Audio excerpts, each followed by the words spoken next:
Alright, let's talk a little bit about frequency summations. So these are also called Matsubara summations.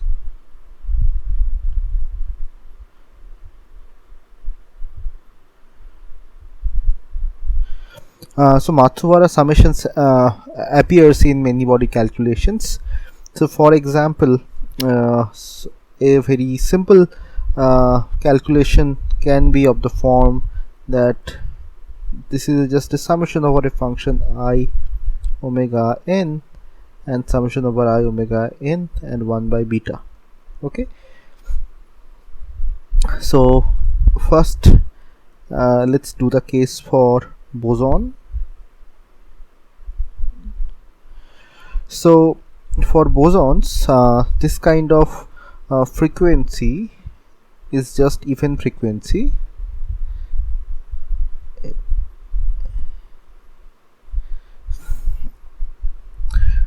and so this integration this can be written in terms of residues. Okay, so residues of Bose functions. So basically, if you look at the Bose function,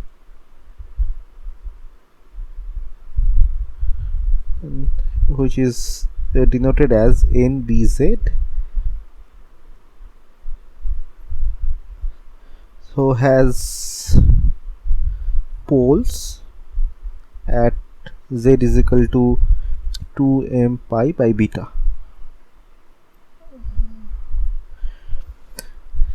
And the residue is 1 by beta. So using this information and using the poles of this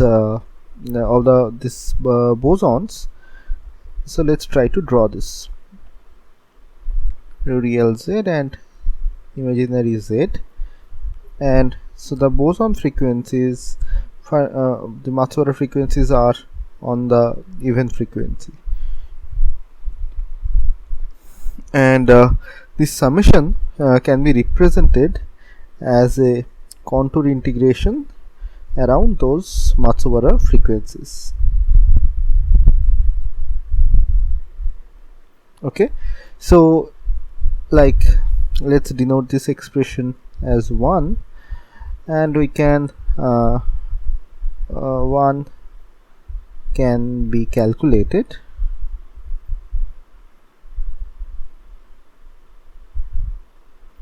by this integration dz 2 pi I fz and nbz.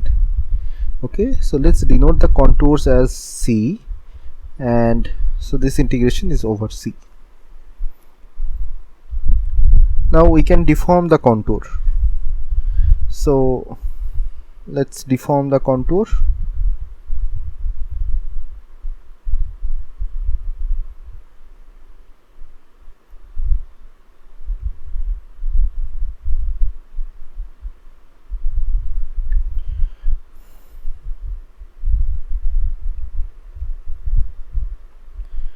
And if you deform the contour, that becomes something like this.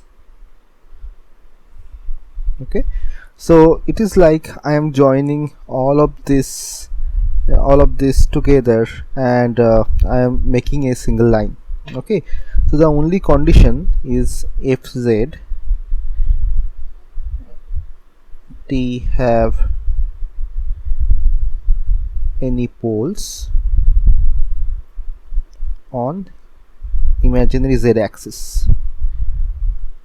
If that is the case, then we cannot deform all of these contours to make a single one. Okay, so this is our now C1. Okay, now it is actually very useful if we reverse the directions. Okay, so that means if we calculate this quantity,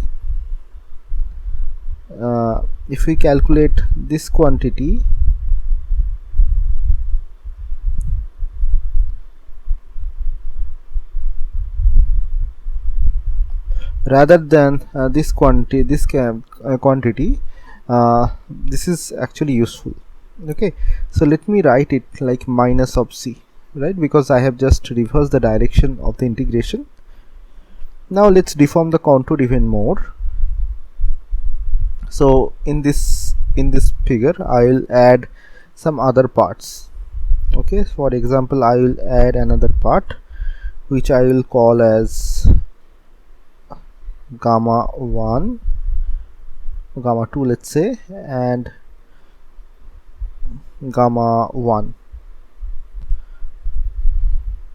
This is supposed to be a circle, but this will do it for now.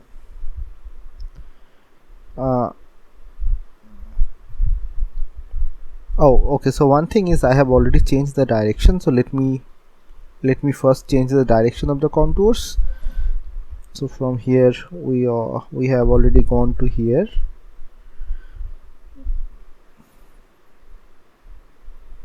and then we're adding another part to the contour which I am calling as gamma 2, and this curved part is called gamma 1.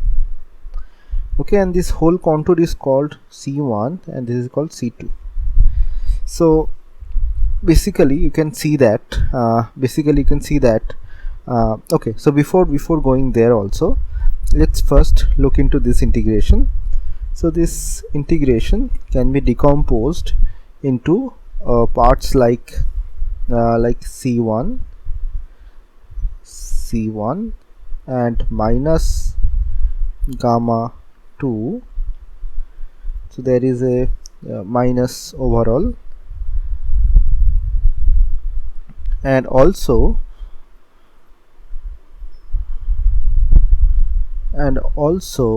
there is a C2 minus gamma 2. Okay, so we can combine this C1 minus C2 and these two things, gamma 1 and gamma 2. Okay, so in the large radius limit, these contributions actually drop out. So this is from Jordan's lemma. These contributions drop out, and we are only left with these two C1 and this C2 integrations, and using the residue theorem we can just write this is as a residue of z is equal to zk times f of z and n b of z. Okay, so let's just gist down the result. So s is equal to 1 by beta integration I omega n f of I omega n, and which is given by minus k residue z k f of z n b z. So this is the main result for the case of bosonic Matsubara summations. Okay, so here we have assumed that there is no branch cuts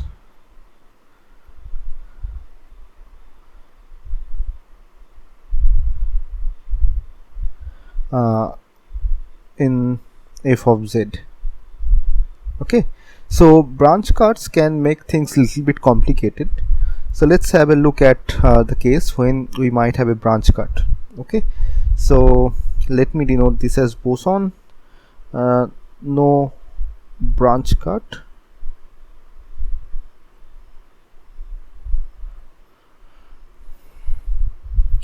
So case 2 is boson with branch cut.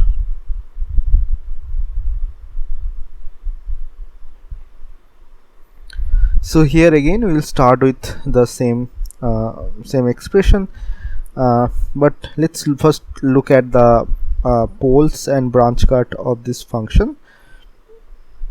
So the Matsubara frequencies will lie on the imaginary z-axis. Okay, and let's say there is a branch cut somewhere. Okay, so how should I just write this? So let me try to make it a very simple thing as this. So this is my branch cut. So this is just for illustration. In general, the branch cut can be at anywhere, but this is just for an illustration for now. So the initial contour was given by something like this. Okay, but right now we cannot really close this gap here.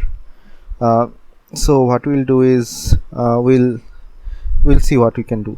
Okay, the another part is given by this and this. Okay, but as we mentioned before, we do not want to take the contours like this. We want to reverse the direction.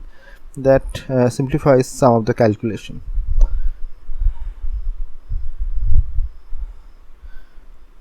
So I'll just reverse this.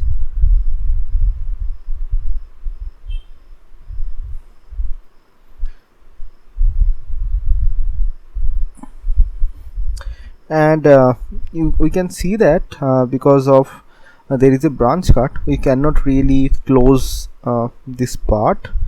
So we should deform the contour. So we can deform the contour like this.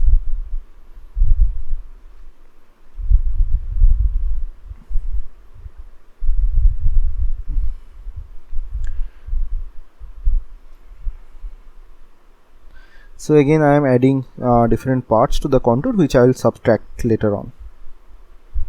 These are also referred in the literature as null contours.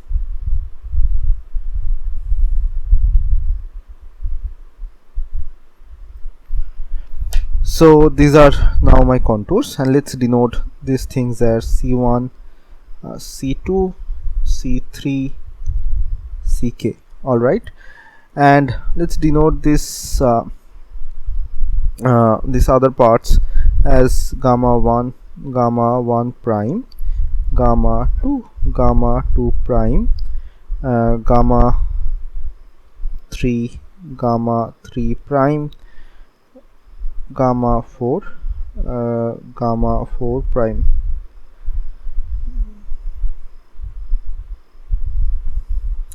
All right, so now let's try to write the contours parts. So we started with a minus reverse contour f of z n b z and dz by 2 pi I. So this is again very simple, which is, so the initial point of starting was, so this was a positive or a positively oriented contour, but which we have oriented in negative with additional minus to make some calculations simple.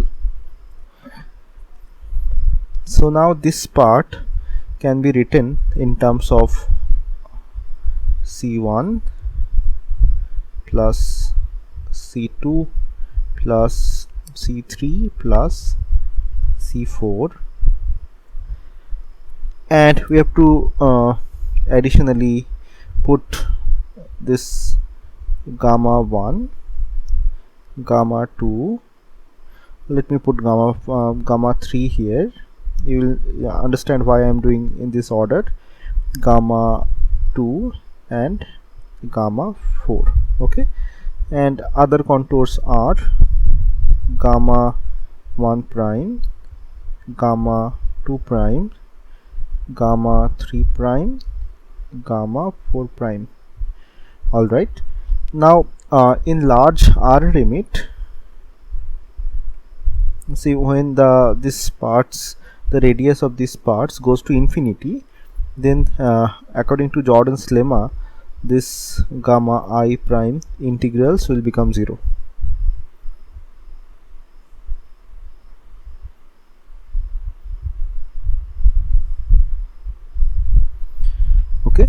and we can compose this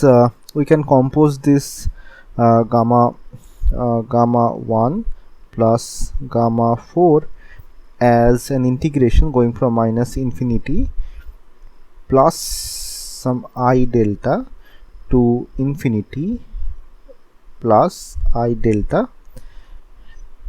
and this gamma 2 plus gamma 4 integration is minus, let's say, okay, minus of minus infinity minus I delta and infinity minus I delta. Okay, so let's list down the whole thing. So S is given by 1 by beta I omega n, where this omega n's are Matsubara frequencies for bosons, f of I omega n, which is equal to minus of residues, because these only consist of this closed contours. Okay, so that's why we can use a residue theorem and we can just replace it. F of z k n b z. So let's write z here. Okay, and there is additional part which goes something like minus infinity plus I delta and infinity plus I delta and f of z in b z dz, or let me write it as epsilon, which is more traditional in normal literature, d epsilon by 2 pi I, plus in addition to this, so let me just arrange things a little bit.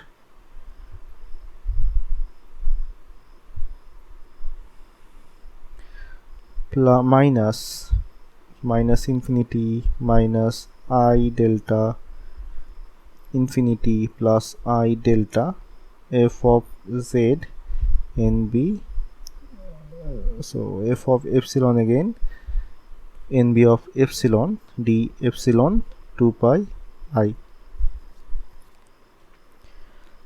So we can actually write a little bit more compact form as residue z going to zk f of z n b z plus infinity to plus infinity, and f of epsilon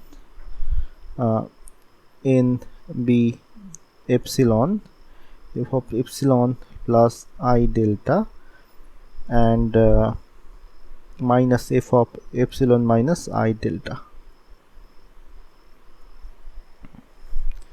d epsilon 2 pi I. So this is the result when we have a branch cut. So there can be multiple branch cuts, so for all of the branch cuts there will be additional terms like this. So there is a term like the contour on top of the branch cut and the function which is just below of the branch cut. So we integrate over the contour over this branch cut. Okay, so these are all of this branch cut terms are like that. Okay, so we have completed the discussion for bosonic things. So let us now discuss for the fermionic case. So let's, case 3 is fermion, and we will discuss no branch cuts first.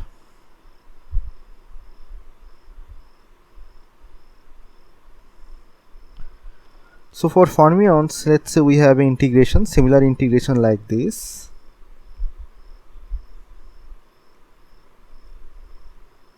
But I omega n now can be odd, that is 2n plus 1 pi by beta. Okay, so we can actually write again this term this expression 1 in terms of an contour integration. Okay, so there are few facts which we should probably revise once more. So funny function is bz plus 1. So this has poles at z is equal to I 2n plus 1 pi by beta, with residue minus 1 by beta. Okay, so in our case this will become a integration dz by 2 pi I f of z and in f of z, but with a additional minus. Okay, because all of the poles are of minus 1 by beta. So so we can actually observe the minus by changing the orientation of the integration loop and do this. Okay, so now let's have a look at the contour structure at the poles and the contours. Okay, so all of the Matsubara frequencies are in the sitting at the odd points. So our contour was initially going like this.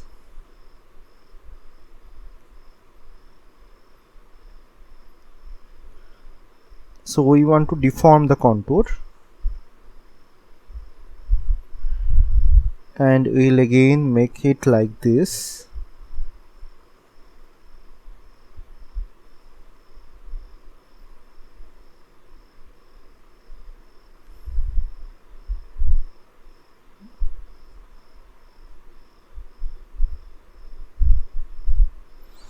Okay, so then after that flip sign,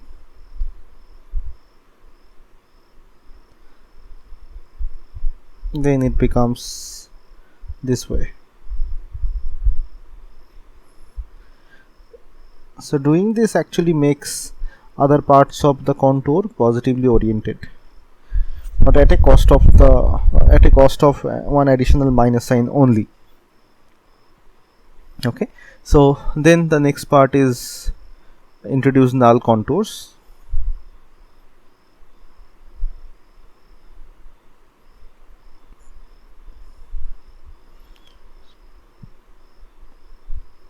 So my contour is like this, and I will be adding another curved part like this, and another curved part on this side like this, and poles are as usual sitting here. Okay, so here also one should mention that to go from this step to this step, we assume the fact that there is no poles of the function f on the imaginary z axis. Okay, so now we'll write the integration f of z in f z dz by 2 pi I as so let's name things, like name it c1, name it c2, name it gamma 1 and gamma 2. So this integration is given by positively oriented c1, okay, plus c2, and then we have to remove the part which we have added by hand, so which is gamma 2 and gamma 1. Okay, so this will again vanish in r going to infinity limit. So we are only left with these things So the integration on C1 and C2 becomes just residue. So let us just directly write this result. 1 by beta I omega n f I omega n is given by k residue z is equal to zk. So f of zk and n f z. Okay, so then this is just the residue summation of all of the over all of the poles of the Fermi function. Okay, and so the last case which is left to do is fermion and with branch cut.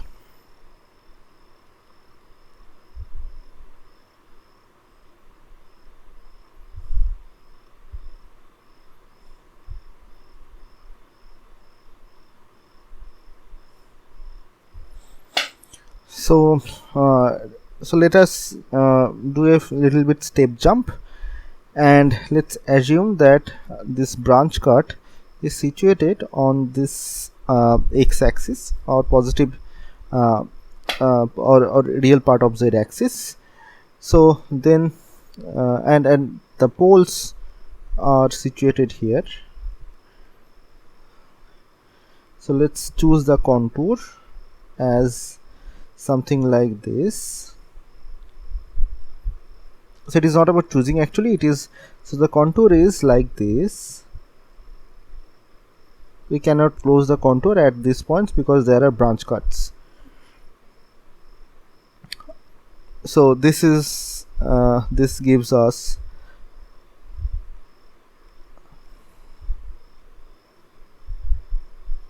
minus f of z in b of z 2 pi dz by 2 pi I.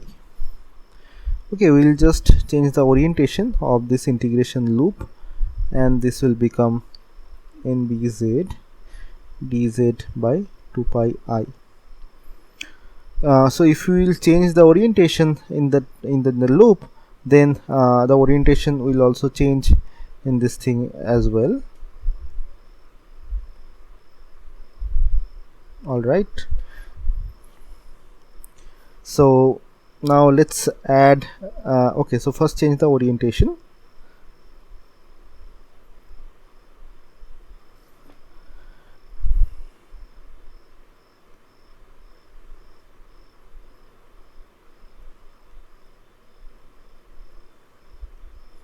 And add the null contours.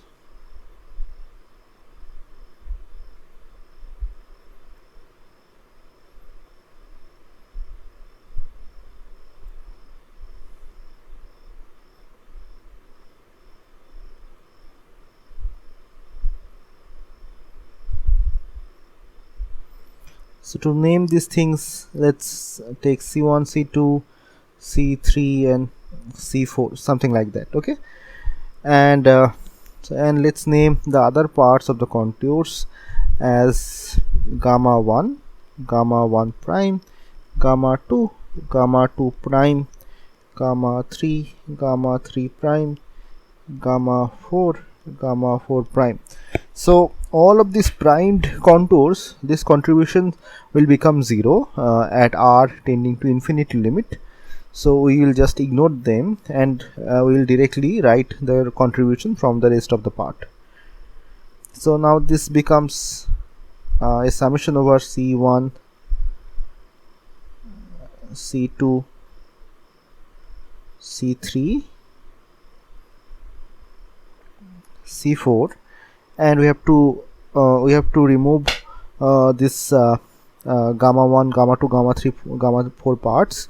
So if we combine gamma 1 and gamma 4, then this becomes an integration from minus infinity plus I delta to infinity plus I delta, and if we combine gamma 2 and gamma 3, it becomes with a minus sign, minus infinity minus I delta and infinity minus I delta. Okay, so now let's write the result. So S, which was given by 1 by beta sum over I omega n f of I omega n, I omega n being the fermionic Matsubara frequencies. So the result of this thing is given by residue z is equal to zk summation over k, the residue of f of z in f of z, and additionally there is a minus because of the this branch cut which goes from minus infinity to plus infinity, and inside the integrand there is nfz, and the contribution from above and below gets subtracted, and so that is f of z plus I delta minus f of z minus I delta. Okay, so again, if there are multiple contours, multiple branch cuts, then we have to introduce many more of this kind of cuts. Okay, all right. So this is so this is the whole thing about the frequency summations, and so this takes care of all of the cases. Okay, so now let's just revise things about it once. So for bosonic frequencies, the summation, this kind of summation is just a residue summation, summation over the residues of the function with a negative. Given that in this case there is no branch cuts, so if there is a branch cut, then there is an additional plus of this quantity, so the residue part gets actually plussed.